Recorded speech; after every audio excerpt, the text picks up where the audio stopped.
ఇక చివరివి కరణములు, తైతుల కరణము, భవకరణము, ఇలా కరణములు 11 ఉంటాయి. ఈ కరణముల గురించి తెలుసుకున్నాం అనుకోండి, అవి మనకి కార్యసిద్ధి కలిగిస్తాయి. కరణాత్ కార్యసిద్ధిశ్చ, కరణమును తలుచుకుంటే కార్యసిద్ధి అవుతుంది. అక్కడ పంచాంగాలు రాస్తాడుగా, తైతుల కరణం అనగానే శుభయోగి శుభకరణి అన్న చోట తైతుల కరణి, లేదా భవ ముందనుకోండి భవకరణి అని రాయండి, అనండి, ఒకసారి తలుచుకోండి. ఒకవేళ మనకి పేరు తెలియదు అనుకోండి, అప్పుడు శుభయోగే శుభకరణి అని మాత్రం అనండి.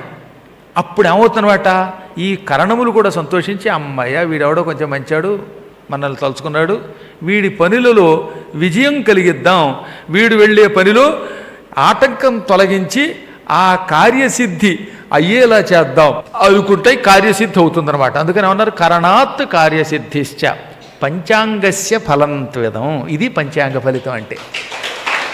అందుకని ఉగాది నాడు పంచాంగం ఎందుకు అనమంటారంటే 5 తెలుసుకుంటే లాభం ఇదనమాట. మళ్ళీ ఆ శ్లోకం అందరం ఒకసారి వినండి. శ్రియస్థితేశ్చ శ్రియమాప్నోతి, వారాత్ ఆయుష్యవర్ధనం, నక్షత్రాత్ హరతే పాపం, యోగాద్ రోగ నివారణం, కరణాత్ కార్యసిద్ధిశ్చ పంచాంగస్య ఫలంత్విదం అన్నారు. ఇది శ్లోకం రాసినవాడు బృహస్పతి, పోనీ పద్మాకర్ గారు కదా రాసింది.